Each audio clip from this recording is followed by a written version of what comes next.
Deforestasi diduga penyebab banjir bandang.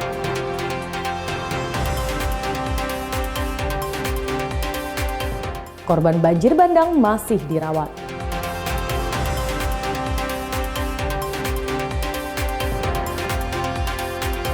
Atlet sepeda raih 2 medali emas SEA Games.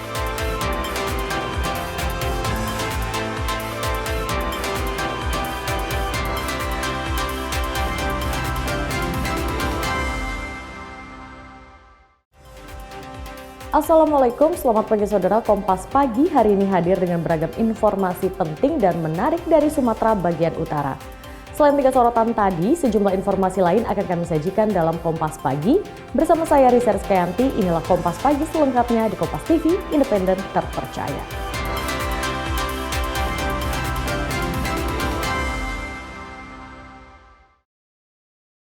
Saudara, pasca banjir di kawasan Tapanuli, Sumatera Utara dan Aceh, pembalakan hutan diduga menjadi penyebab banjir bandang yang menyebabkan kerusakan rumah, fasilitas umum, dan lahan.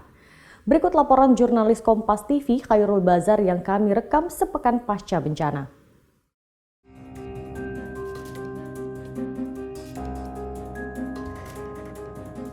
Ya, saya coba untuk turun dan mendekat. Beginilah lokasi tempat penumpukan kayu gelondongan, sisa-sisa yang terbawa material arus banjir bandang yang terjadi Selasa kemarin. Di sini tepatnya di Desa Aik Garoga masih tertumpuk dan tanpa pembersihan sama sekali. Bisa kita lihat kayu-kayu yang berukuran besar, bahkan berdiameter lebih dari setengah meter. Ini masih berdiam di sini. Ini merupakan lokasi Desa Aik Garoga yang merupakan batas antara Tapanuli Selatan dan Tapanuli Tengah. Di sini warga cukup banyak menjadi korban banjir bandang Selasa kemarin. Oke, saya sempat tadi bertanya ke beberapa masyarakat warga di Desa Aik Garoga ini. Mereka menyebut kayu-kayu gelondongan ini terbawa oleh arus banjir bandang yang kemarin.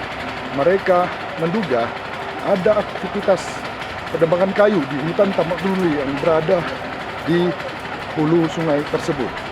Hingga kini ini belum terkonfirmasi karena banyaknya material-material kayu ini. Warga pun sempat bertanya-tanya, apakah ini merupakan bekas-bekas illegal logging yang terjadi di hutan Tapanuli.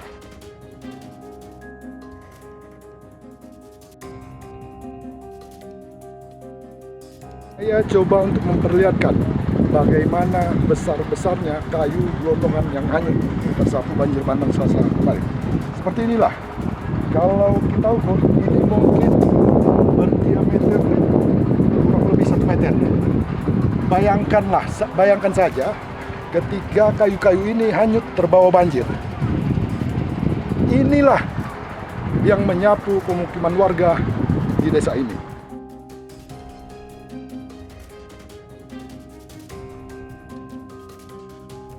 Pemerintah daerah melalui Bupati Tapanuli Selatan telah menyerahkan investigasi masalah gelondongan kayu ini ke pemerintah pusat. Ini nantinya akan ditunggu masyarakat korban terdampak. Apakah jawaban terkait gelondongan kayu yang tengah menumpuk ini? Khairul Bazar, Tapanuli Selatan, Sumatera Utara.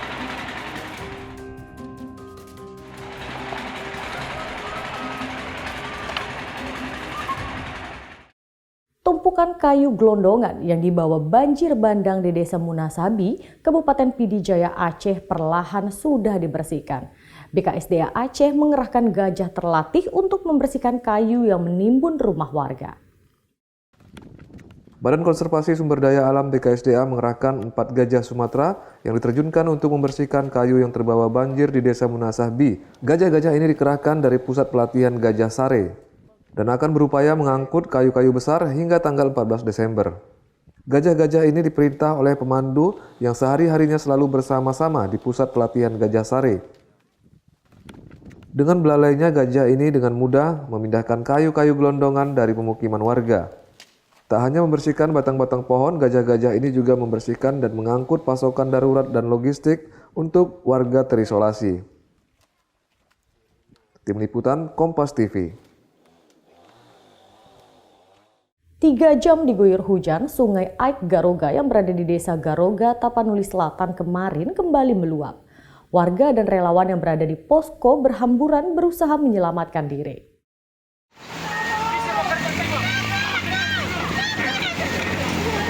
Airnya naik, air naik. Beginilah suasana kepanikan warga maupun relawan yang tengah berada di posko relawan di Desa Aik Garoga, Kecamatan Batang Toru, Kabupaten Tapanuli Selatan, Sumatera Utara. Kepanikan terjadi ketika Sungai Aik Garoga yang merupakan sungai tempat terjadinya musibah banjir bandang pada 25 November lalu kembali meluap. Warga yang tengah berada di posko-posko relawan terlihat lari berusaha menyelamatkan diri. Alat berat yang sebelumnya tengah memperbaiki jalan yang rusak akibat musibah banjir bandang yang terjadi pada 25 November lalu juga terlihat menjauhi luapan air sungai. Kami tadi di posko pengungsian pas di Sungai Baru Garoga ada sempat kepanikan tadi bang, karena airnya besar tadi bang. Warga-warga yang ada di posko tadi berlarian bang. Intinya kami tadi menyelamatkan diri masing-masing. Semua warga panik, warga berhamburan. Kami langsung lari ke Desa Watulat nyari tempat teraman. Tidak ada korban jiwa dalam peristiwa banjir susulan ini, namun warga tetap diminta hati-hati dan menjauhi aliran sungai, terlebih ketika hujan turun. Hairul Bazar, Kompas TV, Tapanuli Selatan, Sumatera Utara. Dari Kabupaten Gayo Luwes, Aceh, 3.000 lebih warga kehilangan tempat tinggal dan seluruh harta benda hilang dan rusak. Mereka kini berupaya seadanya untuk menyambung hidup.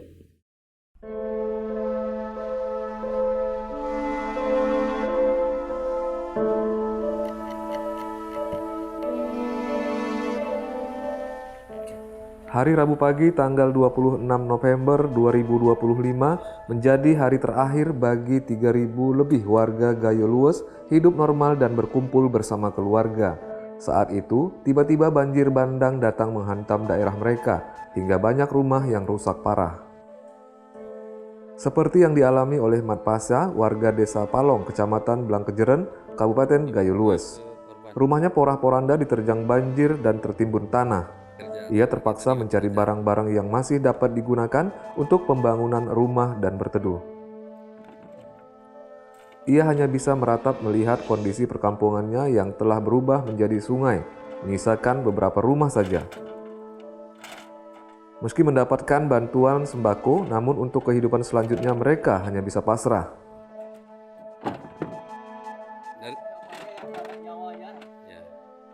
Desa apa nih Pak? Desa Palok. Desa Palok. Desa Palok, Kecamatan Blangkejeren, Kabupaten Gayo Luwes. Pak, bisa diceritakan bagaimana kondisi rumah Bapak Hasan ini? Di rumah sekarang nggak bisa dipakai lagi, udah hancur kan gitu. Udah maupun bongkar ini tempat-tempatnya udah rusak semua, udah tertimbun semua. Kira-kira banyak lah rumah ini nggak bisa dipakai lagi. Kami ini sekarang udah mengungsi di di SD 10 Blangkejeren. Pak, kalau keluarga gimana? Ada yang korban? Kalau korban jiwa nggak ada. Rumah cuma sebarang hanyut kan gitu. Pak, kalau yang sangat dibutuhkan saat ini apa kira-kira? Bantuan lah seperti beras, apa kan kebutuhan pokok lah. Sementara Bupati Gayo Luwes Suhaidi menyebut dampak banjir bandang dan longsor menyebabkan 3.000 lebih kepala keluarga kehilangan tempat tinggal. Sehingga untuk membangun rumah kembali membutuhkan dukungan penuh dari pemerintah Aceh dan pemerintah pusat. Ada sekitar 3.000 lebih kepala keluarga yang rumahnya tidak bisa ditinggal, yang tidak bisa difungsikan lagi. Tentu ini kami sangat membutuhkan mereka kita bangun rumah kembali gitu. Sebelum pembangunan rumah barangkali juga selain logistik yang terus kita drop untuk saudara-saudara kita yang tidak ada rumah, tentu mereka juga membutuhkan tempat-tempat penampungan sementara. Raja Umar, Kompas TV, Gayo Luwes, Aceh.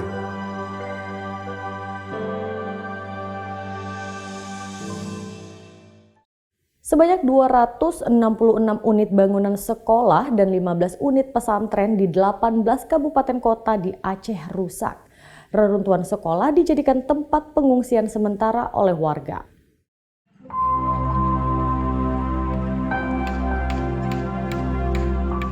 Duka bencana hidrometeorologi di Aceh makin mendalam, terutama di sektor pendidikan. Akibatnya 266 unit bangunan sekolah rusak di Provinsi Aceh. Salah satunya di daerah Aceh Utara. Di sini ada 2 sekolah di kawasan Gampong Gondombak, Langkahan, Aceh Utara. Bangunan SMP Negeri 3 dan SD Negeri 2 kini lumpuh total. Bahkan reruntuhan sekolah harus dijadikan tempat pengungsian sementara oleh warga. Kondisinya sangat parah, dengan sejumlah ruang kelas hancur dan dipenuhi lumpur tebal. Dari data Pos Komando Tanggap Darurat Bencana Hidrometeorologi, tercatat sebanyak 266 unit bangunan sekolah dan 15 unit pesantren di 18 kabupaten kota lumpuh total. Dampak kemanusiaannya memaksa 8.000 jiwa lebih mengungsi di 2.300 titik, di mana 1.600 jiwa lebih diantaranya berada di Kabupaten Aceh Utara. Menanggapi krisis ini, aksi solidaritas terus berjalan. Gerakan dosen dari Lok Sumawe menyalurkan bantuan ke titik pengungsian yang masih terisolasi, termasuk di Kabupaten Aceh Utara. Yaitu berupa sembako, kemudian ada sedikit obat-obatan dan juga ada sedikit pakaian layak untuk para pengungsi banjir. Donasi ini berasal dari masyarakat umum yang melakukan sumbangan melalui dosen berbagi. Kebutuhan spesifik pelajar dan pengadaan tenda pengungsian yang layak harus segera dipenuhi agar fungsi sekolah dapat dikembalikan. Pemulihan pendidikan untuk ratusan ribu anak di Aceh, khususnya di Gampong Gedumbak ini adalah tanggung jawab kita bersama. Raja Umar, Arif Fahmi, Kompas TV, Kabupaten Aceh Utara, Aceh. Kesulitan air bersih di Aceh Tamiang kini sudah teratasi. Personil Polri kerahkan alat canggih water treatment untuk mengubah air kotor menjadi air bersih yang bisa diminum. Korban banjir bandang di Aceh Tamiang, Aceh sampai saat ini masih membutuhkan bantuan pangan dan air bersih. Keterbatasan kondisi akibat bencana banjir membuat korban kesulitan mengakses bantuan. Namun kepolisian menyediakan alat canggih bernama water treatment. Alat ini dapat mengubah air kotor menjadi air siap minum. Sejumlah personel pasukan Brimob 1 menyediakan alat ini untuk menyuplai air bersih warga korban banjir. Adapun prosesnya, air ini diambil dari air kotor yang kemudian disuling menjadi air siap minum dan didistribusikan kepada warga. Yang mengalir, air kotor kemudian kita suling menjadi air siap minum dan didistribusikan kepada masyarakat yang terdampak. Oke, dasar ini proses dari penyulingan ini akan tersebar di mana aja? Biasanya kami 2 hari, 3 hari sekali kita keliling mencari sumber air kembali untuk mendistribusikan kepada warga sehingga adil dapat semua air bersih. Pengambilannya apakah ada pembatasan atau boleh? Oh tidak ada pembatasan. Kemudian bebas, berapa kali ngambil bebas. Selain air bersih kami menyediakan pasokan listrik dan jaringan internet. Semuanya gratis. Sementara itu dalam operasinya, armada ini setiap 2 hari sekali akan keliling mencari sumber air dan berpindah lokasi agar distribusi air bersih dapat merata. Emir Syah Purba, Didi Rizky Ginting, Kompas TV, Aceh Tamiang, Aceh.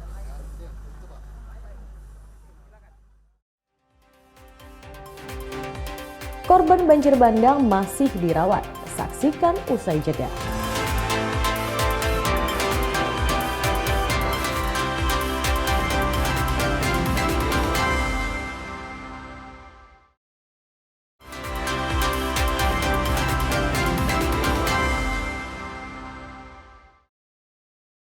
Anda kembali di Kompas Pagi, Saudara. Sebanyak 15 korban banjir bandang yang melanda 4 desa di Kecamatan Batang Toru, Tapanuli Selatan masih dirawat di puskesmas. Mayoritas pasien mengalami penyakit seperti infeksi saluran pernafasan, demam, dan juga gatal-gatal.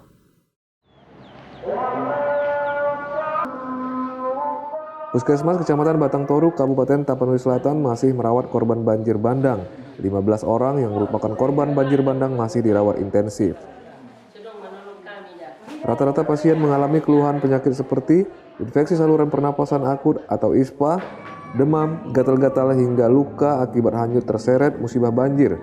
pada tanggal 25 November lalu. Semua korban. Waktu itu apa yang sakitnya, Bu? Gimana? Bisa diceritakan?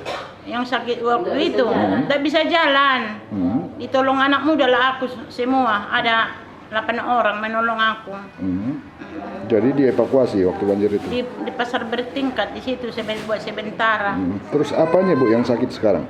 Ininya kakinya, tegang udah bisa jalan. Itu kenapa kakinya kena seng? Ini kena seng. Kena seng. Sejauh ini udah seperti apa, Bu? Belum bisa juga?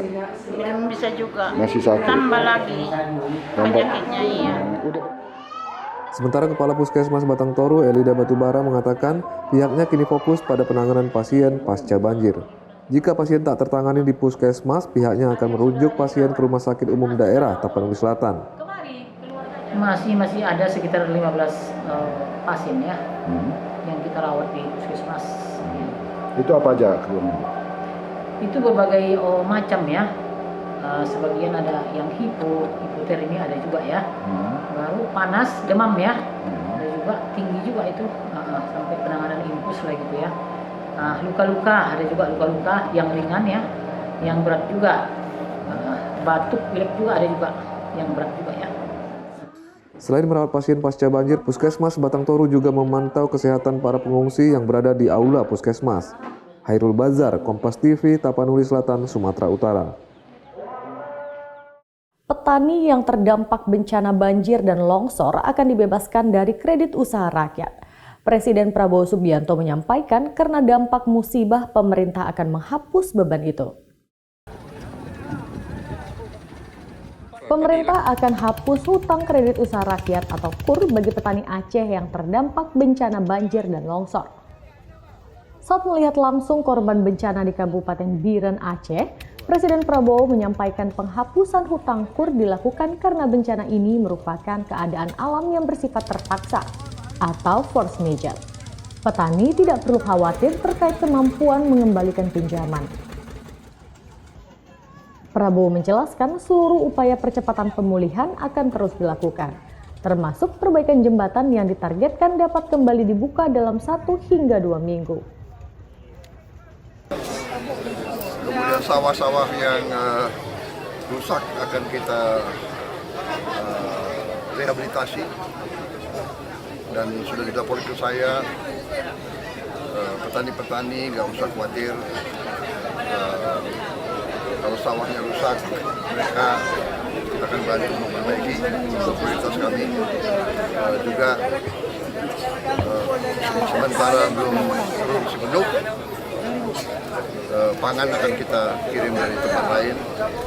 Cadangan nasional yang cukup banyak. Kemudian hutang-hutang KUR, karena ini keadaan alam, ya kita akan dihapus. Jadi petani nggak usah khawatir, dan bisa kembalikan hutang, karena ini bukan kelalaian tapi keadaan terpaksa, force majeure. Jadi saya kira demikian. Saya lihat kondisi kerja semua instansi baik, bahu-membahu sama rakyat, sama pemerintah daerah. Mengenai jumlah laporan bendungan yang rusak serta sawah-sawah warga yang terdampak, Kepala Negara menegaskan pemerintah berkomitmen untuk merehabilitasi lahan pertanian tersebut dan memastikan pasokan pangan tetap terjaga dengan mengirimkan suplai dari wilayah lain selama produksi lokal belum pulih. Tim Liputan Kompas TV Aceh. Penyelundupan 1.250 keping kayu balok meranti gagal saat memasuki perairan Batam, Kepulauan Riau. Petugas patroli Bea Cukai Batam menangkap 4 orang pelaku. Penyelundupan 1.250 keping kayu balok ini dilakukan dengan kapal motor kayu KM Rasidin dari Tanjung Samak menuju Batam. Modus penyelundupan kayu hasil penebangan ilegal ini dilakukan dengan cara memalsukan dokumen pengangkutan tanpa adanya memiliki dokumen resmi kayu dari pihak instansi terkait. Pelaku menebang pohon yang ada di hutan kawasan kepulauan. Kayu kemudian dibakar, dipotong menjadi berkeping-keping. lalu diangkut dengan menggunakan kapal. Dari hasil penindakan itu, selain mengamankan barang bukti ribuan kayu balok, 4 orang pelaku ditangkap oleh petugas. Menurut keterangan Kepala Bea Cukai Batam, Zaki Firmansyah, banyaknya penebangan pohon tanpa izin, terutama di hutan-hutan yang berada di pulau, biasanya memicu bencana alam. Saat dilakukan pemeriksaan, para nahkoda awak kapal tidak menunjukkan dokumen resmi. Bahkan untuk mengelabui, modus para pelaku memalsukan dokumen. Saat kita lakukan pemeriksaan itu, komoditi yang diangkut adalah komoditi kayu. Ya, kami lihat kayunya adalah jenis meranti, ya, yang melihat dari dokumen bahwa barang ini berasal dari Tanjung Sama. Tanjung Sama ini Kabupaten Meranti, tujuannya ke Batam. Tim Liputan Kompas TV, Batam, Kepulauan Riau. Penyelundupan 38 orang warga asing ke Prancis terungkap. Kantor Imigrasi Kelas 1 khusus TPI Medan mengungkapkan kasus ini dan menangkap 4 orang tersangka. Video amatir berikut menunjukkan kondisi kapal yang digunakan untuk menyelundupkan 38 warga negara asing dari Indonesia menuju Prancis. Kantor Imigrasi Kelas 1 khusus TPI Medan mengungkap pelaku berjumlah 4 orang yang merupakan warga negara Sri Lanka. Pelaku membujuk warga negara asing yang tinggal di Indonesia dengan menjanjikan pemberangkatan menuju Prancis serta pekerjaan dengan biaya $5.000 Amerika per orang. Kepala Kantor Imigrasi Kelas 1 khusus TPI Medan Uray Afian mengatakan akibat perbuatannya para pelaku dijerat dengan pasal 120 Undang-Undang Nomor 6 Tahun 2011 tentang keimigrasian dengan ancaman hukuman 15 tahun penjara. Memberikan imbalan per orang itu sebesar $5.000. Dijanjikan akan sampai ke Union Island Prancis gitu. Sampai saat ini. Mereka akan berangkat dari Aceh ya Pak? Dari Indonesia nya? Dari berangkatnya rencana di Kuala Langsa Aceh ya. Para pelaku sebelumnya telah mengirimkan warga negara asing ke negara tujuan dan mendapatkan imbalan lebih dari 300 juta rupiah. Roganda Malau, Kompas TV, Medan, Sumatera Utara.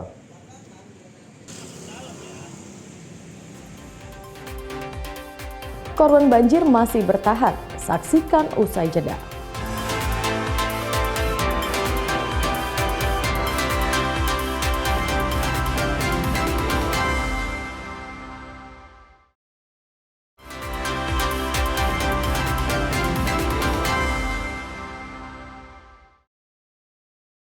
Masih bersama saya Research Kayanti dalam Kompas Pagi. Banjir di Desa Pekubuan Kabupaten Langkat perlahan mulai surut. Namun belum semuanya pengungsi bisa pulang dikarenakan rumah masih tergenang. Ratusan rumah warga di Desa Pekubuan, Kecamatan Tanjung Pura masih terendam banjir hingga belasan hari. Warga desa untuk sementara mengungsi di atas tanggul dengan menggunakan tenda-tenda terpal. Selama lebih 10 hari korban banjir bertahan tanpa listrik dan sinyal telepon. Di pengungsian mereka hanya menunggu dan berharap bantuan datang. Rusli, warga Dusun 7 Desa Pekubuan, mengatakan saat ini korban banjir hanya bisa menunggu di pengungsian sampai air surut. Selama pengungsian, mereka terpaksa bertahan dan menunggu bantuan pemerintah dan donatur yang datang. Yang sangat disayangkan, kurangnya perhatian kepala desa yang tidak pernah melihat mereka langsung hingga tidak tahu sampai kapan mereka di sini. Ini kami selama banjir ini kira-kira ada 15 hari udah kami di benteng ini ngungsi. Di sinilah kami hujan, di sinilah kami panas. Ya. Sampai hari ini kepala desa tidak ada datang belum ada perhatiannya ke mari. Sebelumnya Desa Pekubuan Kecamatan Tanjung Pura, Kabupaten Langkat merupakan salah satu wilayah banjir yang paling terdampak. Desa ini berada dekat dengan benteng-benteng sungai Tanggul yang mengalami kebocoran di beberapa titik. Dampaknya ribuan rumah warga terendam banjir hingga belum surut belasan hari. Sebagian warga terpaksa mengungsi ke arah kota Tanjung Pura. Sebagian lagi bertahan dengan bangun tenda di atas tanggul di Desa Pekubuan. Dedi Zulkifli Tarigan, Kompas TV, Langkat, Sumatera Utara. Seorang remaja perempuan di kota Medan, Sumatera Utara diduga membunuh ibu kandungnya sendiri. Pelaku yang masih berstatus pelajar membunuh sang ibu dengan senjata tajam. FS wanita berumur 42 tahun yang tinggal di kawasan Medan Sunggal ditemukan tidak bernyawa dengan kondisi mengenaskan di rumahnya. Korban diduga dibunuh anak perempuannya sendiri yang masih berstatus pelajar SMP. Saat ditemukan, luka tusuk di tubuh korban ternyata tidak hanya satu, melainkan terdapat beberapa. Jenazah korban kemudian dibawa ke Rumah Sakit Bayangkara Medan untuk dilakukan otopsi guna memastikan penyebab tewasnya korban. Sementara untuk anak korban yang diduga menjadi pelaku saat ini sudah diamankan polisi. Muhammad Husni, kepala lingkungan di lokasi kejadian bilang, berdasarkan informasi yang didapat, pelaku merupakan anak korban yang masih berusia 12 tahun. Informasi sementara ini anaknya yang bunuh, sekitar umur 12 tahun. Oh gitu. Lebih kurang. Kalau kondisi luka-luka ada Pak? Banyak. Di bagian mana Pak? Punggung. Terus? Tangannya satu saya lihat tadi ada kan. Dari foto-foto aja cuma nggak disaksikan saya lah. Jadi ada beberapa tusukan Pak? Iya ada beberapa tusukan. Terkait kasus ini, pihak kepolisian dalam hal ini Polsek Sunggal dan Polrestabes Medan masih mendalami keterangan sejumlah saksi, termasuk anak korban yang diduga menjadi pelaku. Tim Liputan Kompas TV, Medan, Sumatera Utara. Sejumlah pelaku narkoba terjun ke sungai setelah personel Satras Narkoba Polrestabes Medan menggerebek sarang narkoba di bantaran sungai Jalan Brigjen Katamso, Medan.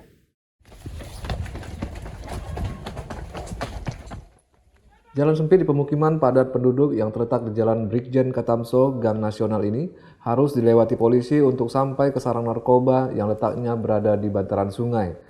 Saat melihat kedatangan petugas, sejumlah orang yang diduga pelaku narkoba kabur dengan cara menceburkan diri ke sungai. Namun 2 di antaranya berhasil ditangkap yang terdiri dari seorang wanita dan pria.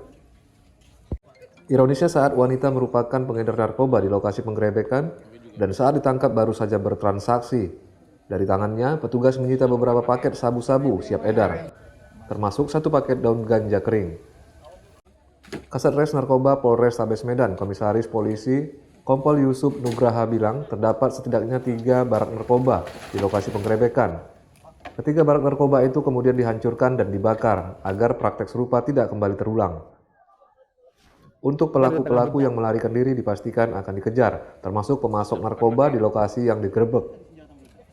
Polrestabes Medan juga akan melakukan pengawasan secara berkala dan akan melakukan penggerebekan serupa jika praktek penyalahgunaan narkoba kembali ditemukan. Dapat kami sampaikan hasil yang kita peroleh, seperti kita lihat di belakang, ada sekitar 6 paket narkoba dalam hal ini dan puluhan bong beserta alat timbang dan alat-alat seperangkat digunakan penyalahgunaan narkoba. Untuk pelaku sendiri yang kami amankan pada sore ini ada 2 orang, 1 laki-laki, 1 perempuan, dan tadi sempat terjadi pengejaran maupun hal-hal represif lainnya. Beberapa berhasil melarikan diri dan akan tetap kami upayakan kejar. Barak-barak dibakar? Ya, untuk barak-barak sendiri kita lihat ada 3 barak di belakang dan kami bumi hanguskan, kami ratakan untuk tidak terjadi lagi dan kami koordinasi langsung bersama Kepling setempat. Di tengah bencana. 2 pelaku yang ditangkap kemudian dibawa ke Polrestabes Medan untuk menjalani pemeriksaan. Ferry Irawan, Kompas TV, Medan, Sumatera Utara. Saudara, pasca bencana banjir bandang dan longsor Sumatera Utara, Gubernur Sumatera Utara akan mempercepat penanganan. Estimasi kerugian mencapai 11 triliun rupiah. Usai rapat terbatas dengan Presiden Republik Indonesia Prabowo Subianto secara daring di posko tanggap bencana di Gedung Bakti Warda, Sumut kemarin, pemerintah Provinsi Sumatera Utara berupaya penuh mempercepat penanganan bencana di sejumlah kabupaten kota. Saat ini disebutkan masih ada 13 kecamatan yang masih terisolasi. Meski begitu, distribusi bantuan logistik dipastikan aman meski tidak melalui jalur darat. Adapun rincian sektor yang mengalami kerugian akibat bencana antara lain, sektor infrastruktur jalan nasional 23 ruas dan 3 unit jembatan nasional, 25 ruas jalan, 5 unit jembatan provinsi. Sektor pertanian antara lain saluran irigasi, 26 titik tanggul, 38.000 hektar lebih lahan pertanian. Gagal panen seluas 5.700 hektar. Sektor perkebunan 28.300 hektar. Kerugian peternakan mencapai 161.000 ekor lebih. Di sektor pendidikan kurang lebih 397 sekolah yang terdiri dari SMA, SMK, SLB, SD, dan SMP. Sektor kesehatan ada 18 unit rumah sakit, 25 unit puskesmas, 19 unit puskesmas pembantu, dan 9 unit polindes. Sektor perumahan yang rusak kurang lebih 99.000 unit. Rumah ibadah kurang lebih 131 unit. Total ada 13 kecamatan yang masih terisolir. Namun kalau secara distribusi bantuan sudah bisa terjangkau. Nah, ini yang masih terisolir itu adalah beberapa akses darat yang keluar masuk ke daerah tersebut. Ini yang kita ingin menjadikan percepatan. Apakah sudah ada estimasi kerugian akibat dari bencana longsor sama? Tadi kan sudah saya sebutkan ya, estimasi kerugian sampai dengan hari ini ya, karena masih ada yang belum terhitung, itu masih kurang lebih ada 11 triliun yang sampai dengan ini baik jalan, rumah, dan lahan-lahan pertanian semuanya kurang lebih ada 11 triliun.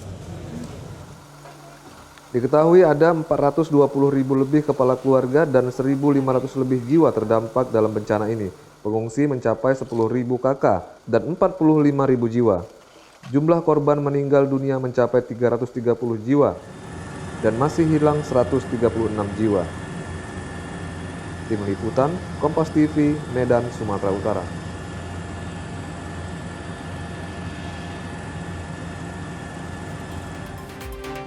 Pesepeda Indonesia raih 2 medali emas. Saksikan usai jeda.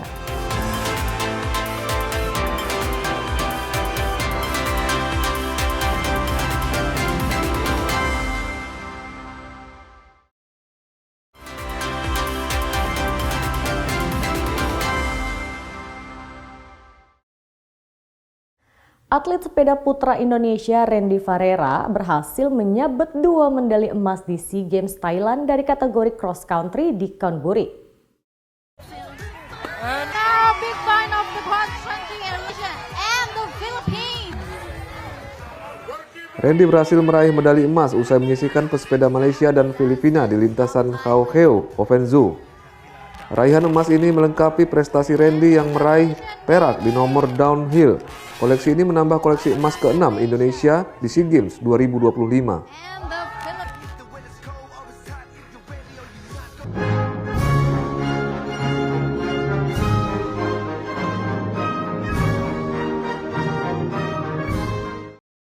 Bersaing dengan 6 negara Asia Tenggara, Timnas Skateboard Indonesia menetapkan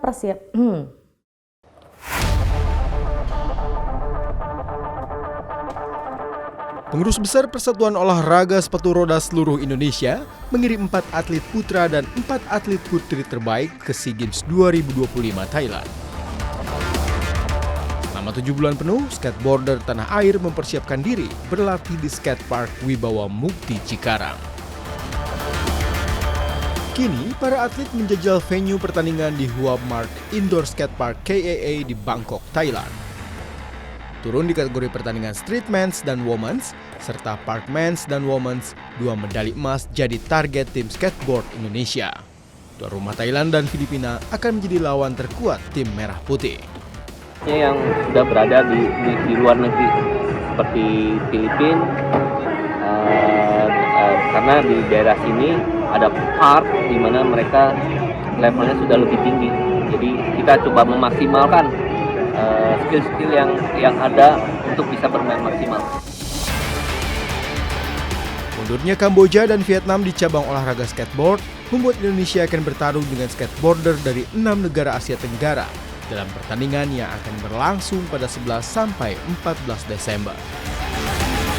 Tim Liputan Kompas TV.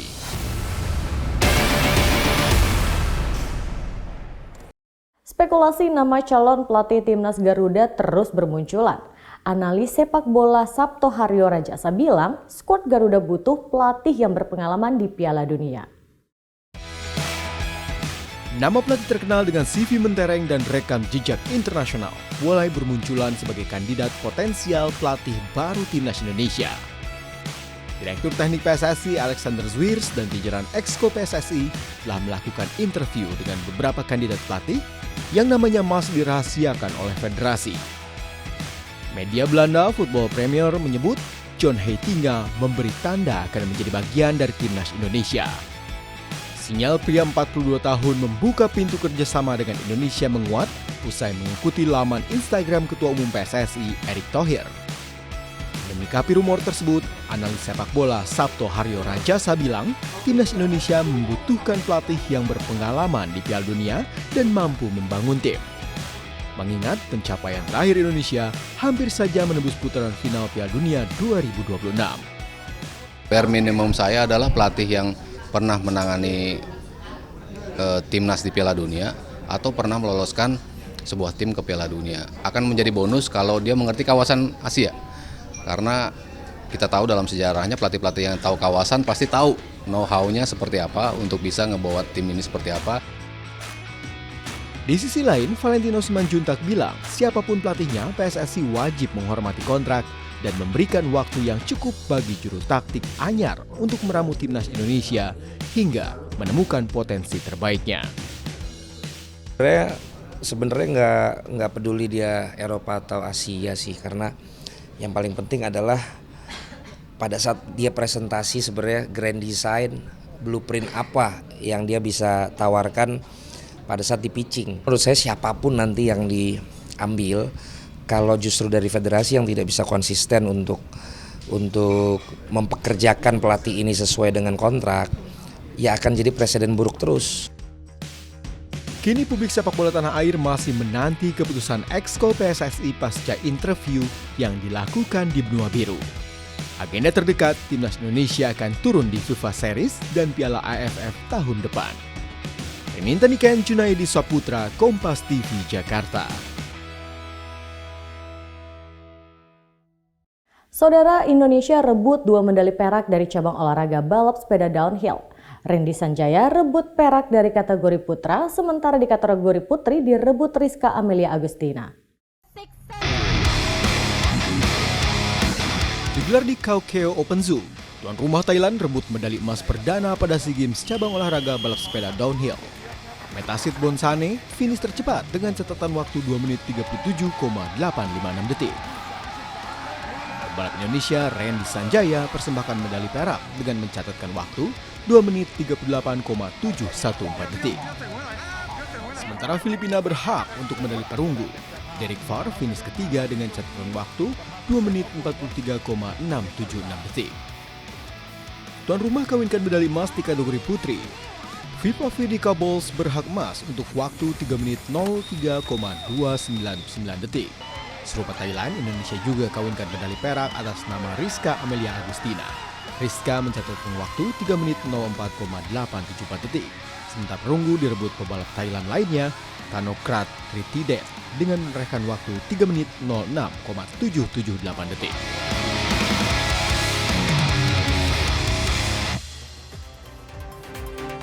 Banjir bandang diduga karena pembalakan hutan.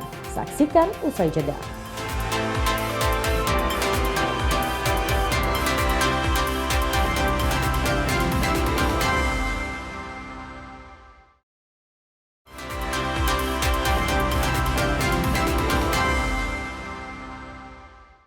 Saudara, pasca banjir di kawasan Tapanuli, Sumatera Utara dan Aceh, pembalakan hutan diduga menjadi penyebab banjir bandang yang menyebabkan kerusakan rumah, fasilitas umum, dan lahan. Berikut laporan jurnalis Kompas TV Khairul Bazar yang kami rekam sepekan pasca bencana.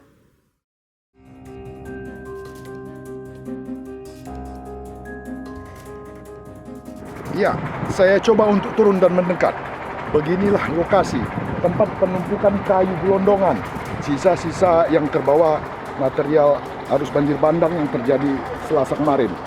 Di sini tepatnya di Desa Aik Garoga masih tertumpuk dan tanpa pembersihan sama sekali. Bisa kita lihat kayu-kayu yang berukuran besar, bahkan berdiameter lebih dari setengah meter. Ini masih berdiam di sini.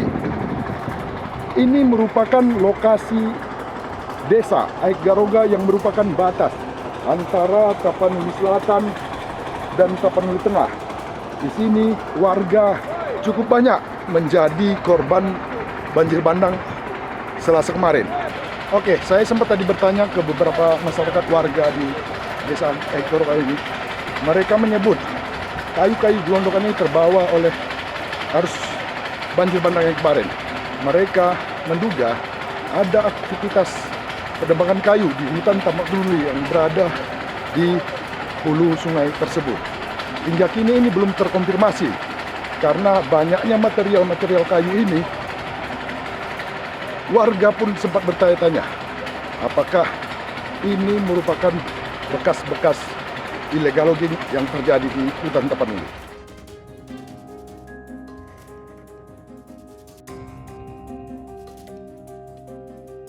Saya coba untuk memperlihatkan bagaimana besar-besarnya kayu gelondongan yang hanyut tersapu banjir bandang Selasa kemarin. Seperti inilah. Kalau kita ukur, ini mungkin berdiameter kurang lebih 1 meter. Bayangkan saja ketika kayu-kayu ini hanyut terbawa banjir. Inilah yang menyapu pemukiman warga di desa ini.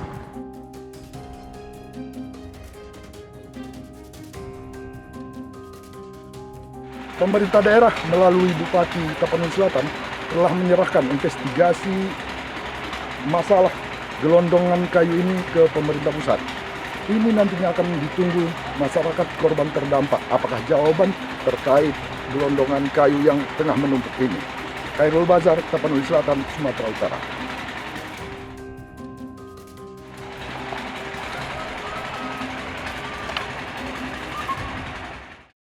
Tumpukan kayu gelondongan yang dibawa banjir bandang di Desa Munasabi, Kabupaten Pidijaya Aceh perlahan sudah dibersihkan. BKSDA Aceh mengerahkan gajah terlatih untuk membersihkan kayu yang menimbun rumah warga. Badan Konservasi Sumber Daya Alam BKSDA mengerahkan 4 gajah Sumatera yang diterjunkan untuk membersihkan kayu yang terbawa banjir di Desa Munasabi. Gajah-gajah ini dikerahkan dari Pusat Pelatihan Gajah Sare dan akan berupaya mengangkut kayu-kayu besar hingga tanggal 14 Desember. Gajah-gajah ini diperintah oleh pemandu yang sehari-harinya selalu bersama-sama di Pusat Pelatihan Gajah Sare. Dengan belalainya gajah ini dengan mudah memindahkan kayu-kayu gelondongan dari pemukiman warga. Tak hanya membersihkan batang-batang pohon, gajah-gajah ini juga membersihkan dan mengangkut pasokan darurat dan logistik untuk warga terisolasi. Tim Liputan Kompas TV. 3 jam diguyur hujan, Sungai Aik Garoga yang berada di Desa Garoga, Tapanuli Selatan kemarin kembali meluap. Warga dan relawan yang berada di posko berhamburan berusaha menyelamatkan diri.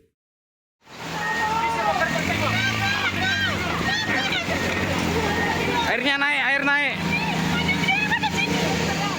Beginilah suasana kepanikan warga maupun relawan yang tengah berada di posko relawan di Desa Aik Garoga, Kecamatan Batang Toru, Kabupaten Tapanuli Selatan, Sumatera Utara.